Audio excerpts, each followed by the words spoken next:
পটলের এই রেসিপি যদি একবার বানিয়ে খেয়ে দেখেন এর স্বাদ আর কখনো ভুলবেন না, অতটাই সুস্বাদু হয়।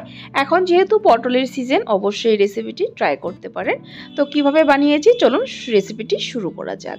আজকের এই পটলের রেসিপিটি তৈরি করার জন্য পটলগুলোকে হালকা করে খোসা ছাড়িয়ে এইভাবে করে দুফালা করে কেটে নিয়েছি। এখন এই পটলের গ্রেভির জন্য তৈরি করব একটা পেস্ট।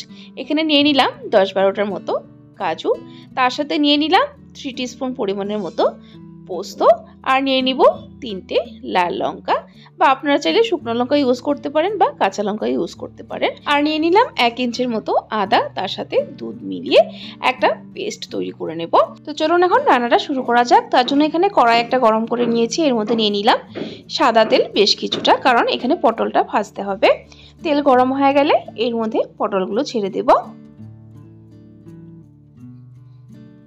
সো বন্ধুরা, পটল দিয়ে দিয়েছি। এখন এর মধ্যে অল্প একটু নুন দিয়ে পটলগুলোকে সুন্দর হালকা লালচে করে ভেজে নেব।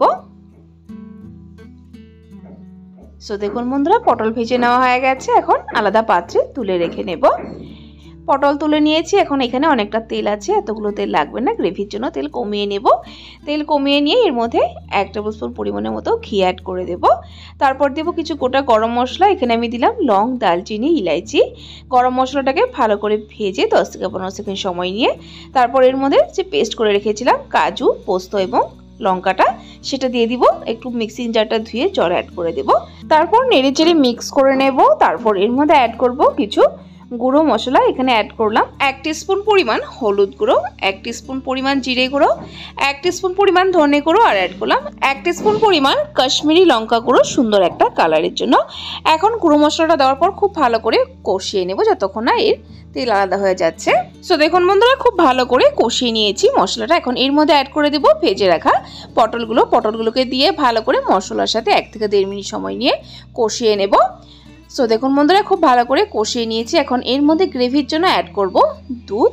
এই রেসিপিতে কিন্তু দুধ অ্যাড করা হয়, এর জন্য এই রেসিপিটি এতটা টেস্টি হয়। আর অবশ্যই নর্মাল দুধটা ইউজ করবেন। দুধ দেওয়ার পর ভালো করে নেড়েচেড়ে মিক্স করে নেব। তারপর একটা বয়েল আসার অপেক্ষা করব। আপনারা চাইলে দুধের বদলে এই রেসিপিতে জলও অ্যাড করতে পারেন, তবে এই রেসিপিটি দুধ দিয়েই তৈরি করা হয়। এখন একটা বয়েল আসার অপেক্ষা করব। সো দেখুন বন্ধুরা, একটা বয়েল এসে গেছে। এখন এর মধ্যে অ্যাড করে দিলাম স্বাদ অনুসারে নুন, আর অ্যাড করলাম অল্প একটু চিনি। নিরামিষ রান্নাতে একটু চিনি অ্যাড করলে খেতে ভালো হয়, যদি আপনারা অপছন্দ করেন স্কিপ করতে পারেন চিনি দেওয়াটা। সো বন্ধুরা দেখুন, রেসিপিটি আমার তৈরি হয়ে গেছে। গ্রেভিটাও কিন্তু একদম বেশ মাখো মাখো হয়ে গেছে। এখন এর মধ্যে লাস্ট অ্যাড করব গরম মশলা। গরম মশলাটাকে দিয়ে ভালো করে নেড়েচেড়ে মিক্স করে গ্যাসের ফ্লেম বন্ধ করে দেব। দেখুন তৈরি হয়ে গেছে পটলের এই রেসিপিটি। পটলের এই রেসিপিটিকে কিন্তু আপনারা দুধ পটলও বলতে পারেন, দারুণ স্বাদের হয় খেতে। সো বন্ধুরা, আমার আজকের এই পটলের রেসিপিটি কেমন লাগলো কমেন্ট করে জানাতে ভুলবেন না। যদি ভালো লেগে থাকে তাহলে একটা লাইক দিতেও ভুলবেন না।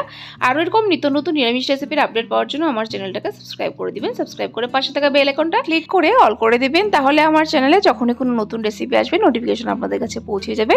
ভিডিওটি সম্পূর্ণ দেখার জন্য অসংখ্য ধন্যবাদ।